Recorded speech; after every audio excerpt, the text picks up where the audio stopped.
Welcome back to Vishalakshi ಕನ್ನಡದ YouTube channel. G ಕನ್ನಡದ ಜನಪ್ರಿಯ ಧಾರಾವಾಹಿ ಕರ್ಣದಲ್ಲಿ ನಿಧಿ ಕರ್ಣ ವಿವಾಹ ಮಹೋತ್ಸವ ಯಶಸ್ವಿಯಾಗಿ ನಡೆದಿದ್ದು, ವೀಕ್ಷಕರು ಕಾಯುತ್ತಿದ್ದ ಮಹಾ ತಿರುವು ದೊರೆತಿದೆ.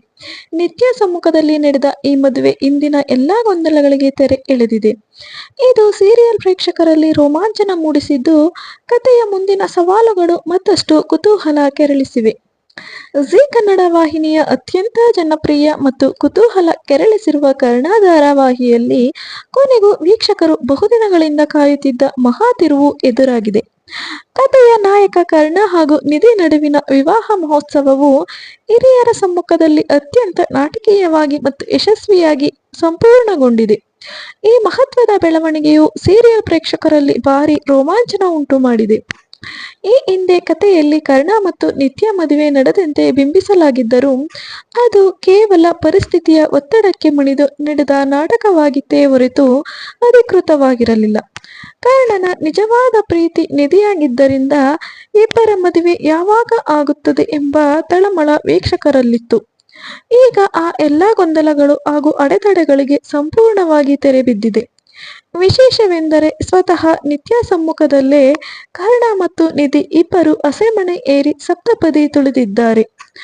ಕರ್ಣ ತನ್ನ ಪ್ರೀತಿಯ ನಿಧಿಯ ಕೊರಳಿಗೆ ಮಾಂಗಲ್ಯ ಧಾರಣೆ ಮಾಡುವ ಮೂಲಕ ಅವಳನ್ನು ತನ್ನ ಅಧಿಕೃತ ಧರ್ಮಪತ್ನಿಯನ್ನಾಗಿ ಸ್ವೀಕರಿಸಿದ್ದಾನೆ. ಇಡೀ ಕುಟುಂಬ ಸಡಗರದಿಂದ ಈ ಮದುವೆಯಲ್ಲಿ ಭಾಗಿಯಾಗಿದೆ. ಈ ಶುಭ ಮುಹೂರ್ತದ ಬಳಿಕ ಇವರ ದಾಂಪತ್ಯ ಜೀವನದಲ್ಲಿ ಯಾವೆಲ್ಲ ಹೊಸ ಸವಾಲುಗಳು ಎದುರಾಗಲಿವೆ ಮತ್ತು ಕತೆ ಯಾವ ಹೊಸ ದಿಕ್ಕಿನಲ್ಲಿ ಸಾಗಲಿದೆ ಎಂಬುದನ್ನು ಕಾದು ನೋಡಬೇಕಿದೆ. ರಮೇಶ್ಗೆ ಈಗಾಗಲೇ ಕರ್ಣ ಹಾಗೂ ನಿತ್ಯ ಮೇಲೆ ದ್ವೇಷ ಇದೆ. ಮಗನ ಯಶಸ್ಸು ಅವನು ಎಂದಿಗೂ ಸಹಿಸೋದಿಲ್ಲ. ಕರ್ಣ ಬೀದಿಯಲ್ಲಿ ಸಿಕ್ಕ ಮಗ ಎಂದು ಅವನು ಭಾವಿಸಿದ್ದಾನೆ. ಆದರೆ ಕರ್ಣನೇ ಅವನ ನಿಜವಾದ ಮಗ ಎಂಬ ವಿಷಯ ಇನ್ನೂ ಆತನಿಗೆ ತಿಳಿದಿಲ್ಲ. ಅದು ತಿಳಿದ ಬಳಿಕ ಕತೆಗೆ ಮತ್ತಷ್ಟು ತಿರುವು ಎದುರಾಗುವ ಸಾಧ್ಯತೆ ಇದೆ. ಸೊ ಈ ವಿಡಿಯೋ ತಮ್ಮೆಲ್ರಿಗೂ ಇಷ್ಟ ಆಗಿದೆ ಅಂತ ಭಾವಿಸ್ತೀನಿ. ಸೊ ತಮ್ಮೆಲ್ರಿಗೂ ಈ ವಿಡಿಯೋ ಇಷ್ಟ ಆಗಿದ್ರೆ ವಿಡಿಯೋಗೆ ಲೈಕ್ ಮಾಡಿ, ಶೇರ್ ಮಾಡಿ ಹಾಗೂ ನಿಮ್ಮ ಅನಿಸಿಕೆ ಅಭಿಪ್ರಾಯಗಳನ್ನ ಕಮೆಂಟ್ ಮೂಲಕ ತಿಳಿಸಿ.